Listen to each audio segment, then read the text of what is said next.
Seigneur soit avec vous. Et avec votre esprit. Évangile de Jésus-Christ selon saint Luc. Gloire à toi, Seigneur. En ce temps-là, Jésus disait: Malheureuse es-tu, Chorazine, malheureuse es-tu, Bethsaïde, car si les miracles qui ont eu lieu chez vous avaient eu lieu à Tyr et à Sidon, il y a longtemps que leurs habitants auraient fait pénitence avec le sac et la sangre. D'ailleurs, Tyr et Sidon seront mieux traités que vous lors du jugement. Et toi, Capharnaüm, seras-tu élevé jusqu'au ciel?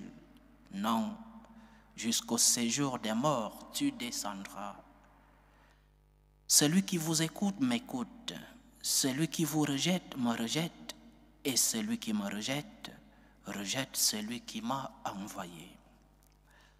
Acclamons la parole de Dieu. Louange à toi, Seigneur Jésus. Lorsque nous parlons de gratitude comme spiritualité, nous ne sommes pas en train de parler d'un simple acte de courtoisie, de politesse, un merci sans s'attacher à l'autre, sans se donner à l'autre. Nous ne sommes pas en train de parler d'un merci occasionnel. Quelqu'un que tu n'as jamais rencontré et qui te fait une faveur, comme mesure de politesse, merci.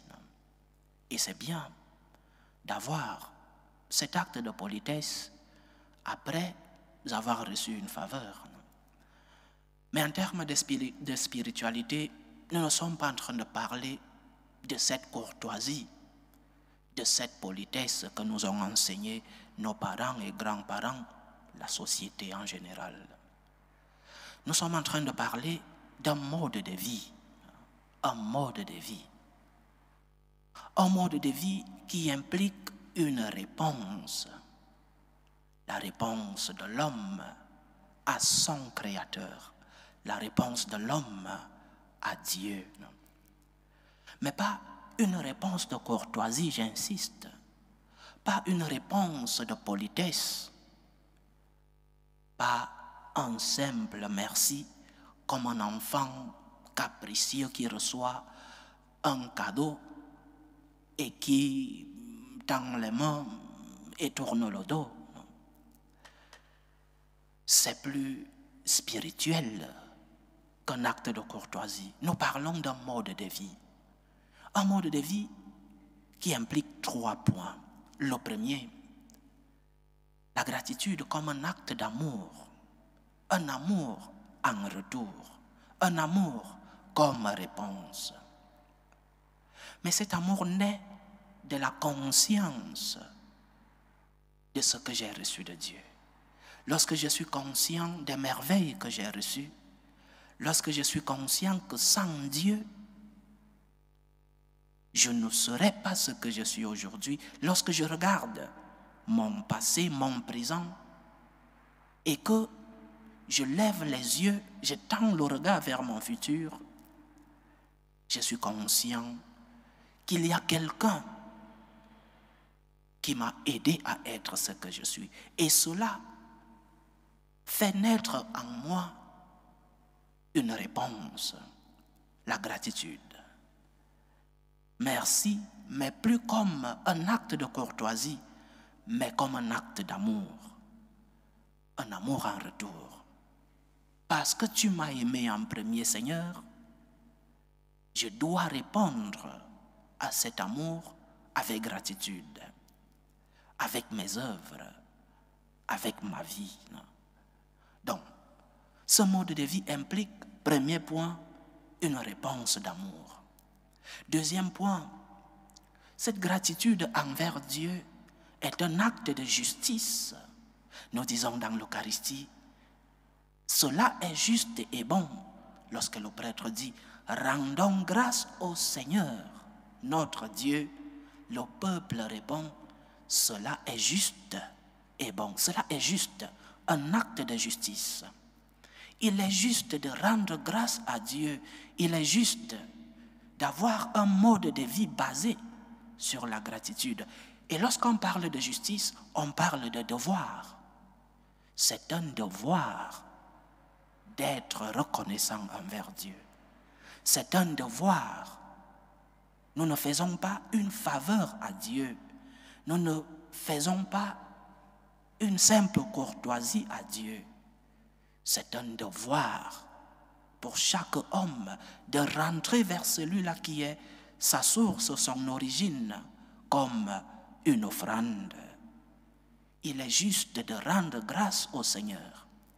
Un mode de vie donc, premier point, réponse d'amour, au premier amour, à l'amour en premier que j'ai reçu. Deuxième point, un acte de justice. Il est juste de rendre grâce, il est juste d'avoir une vie basée sur la gratitude. Et enfin, troisième point, il est juste et bon, disons-nous, c'est-à-dire le bonheur. Un cœur reconnaissant est un cœur plein de bonheur. Un cœur reconnaissant est un cœur plein de paix. Un cœur reconnaissant est un cœur qui, malgré les épreuves de la vie, malgré les souffrances, malgré les doutes, malgré les croix de la vie, ce cœur sait vers qui aller se reposer. C'est cela le bonheur. Le bonheur, c'est savoir que nous avons un repos en Dieu, du moins le bonheur. Pour nous les croyants, nous les chrétiens, c'est de savoir que malgré les croix de la vie, il y a quelqu'un qui nous donne du repos. Un cœur reconnaissant, c'est donc un cœur qui trouve son repos en Dieu. Et quel bonheur! Quel bonheur de ne pas voir la vie seulement négativement. Quel bonheur de ne pas voir la vie en éternel plaintif. Pourquoi moi, Seigneur? Pourquoi moi, je suis une victime? Quel bonheur de voir la vie avec des yeux de gratitude. Quel bonheur de trouver le repos en Dieu lui-même. Qu'est-ce qui se passe dans l'évangile d'aujourd'hui? Le Seigneur parle de 3 villes. Et ces 3 villes dans lesquelles il a fait le plus de miracles. Chorazin, Bethsaïde et Capharnaüm. C'est ces 3 villes qui ont reçu le plus grand nombre de miracles dans la vie de notre Seigneur. Mais ces villes n'ont pas répondu avec amour, avec justice. Et donc, malheureux êtes-vous. Lorsqu'il n'y a pas amour, lorsqu'il n'y a pas justice, il y a malheur. Malheureux êtes-vous parce que vous n'avez pas répondu à l'amour que vous avez reçu. Malheureux êtes-vous parce que malgré les merveilles que vous avez reçues, vous n'avez pas répondu avec amour, avec justice, et donc, vous n'avez pas de bonheur. Malheureux êtes-vous. Des paroles difficiles, des paroles qui seront très difficiles de les écouter si elles tombaient dans nos cœurs. Malheureux es-tu si tu ne réponds pas à l'amour du Seigneur. La gratitude est source d'amour, elle est source de justice, elle est source de bonheur. Rentre vers Dieu. Tu n'as peut-être pas tout ce dont tu as besoin. Tu n'as peut-être pas tout ce dont tu as rêvé dans ta vie. Tu n'as peut-être pas la famille de tes rêves. Elle n'existe pas, je préfère le dire ainsi. La famille de tes rêves n'existe pas. Elle n'existe que dans tes rêves et à la télévision. Il n'y a peut-être pas toutes les conditions que tu aimerais avoir dans ta vie. Mais souviens-toi de tout ce que tu as. Ouvre tes yeux, surtout les yeux de ton cœur, qui t'amènera à répondre au Seigneur avec amour, avec justice, et tu auras le bonheur que le Seigneur a prévu, que le Seigneur a promis à tous ceux qui iront vers lui. Souvenons-nous du miracle des 10 lépreux.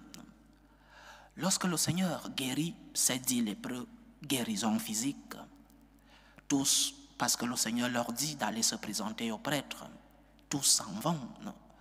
Nous ne savons pas si tous se sont présentés au prêtre, mais les 10 ont reçu une guérison physique. Mais il y a un seul qui est revenu, un seul. Celui-là, à celui-là le Seigneur dit, où sont les autres? Ta foi t'a sauvé, ta foi t'a guéri. C'est-à-dire une double guérison. Une guérison physique, comme les 9 autres, et maintenant une guérison de l'âme. La gratitude te guérit l'âme. La gratitude peut te guérir physiquement, selon la volonté de Dieu.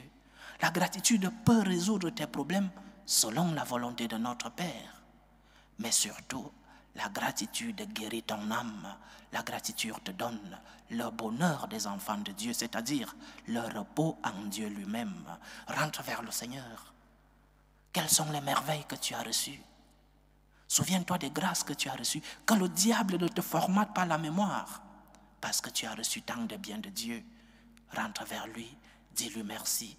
Que la gratitude soit un mode de vie qui implique amour, justice, et tu obtiendras le bonheur. Que le Seigneur nous aide. Loué soit Jésus-Christ. À jamais.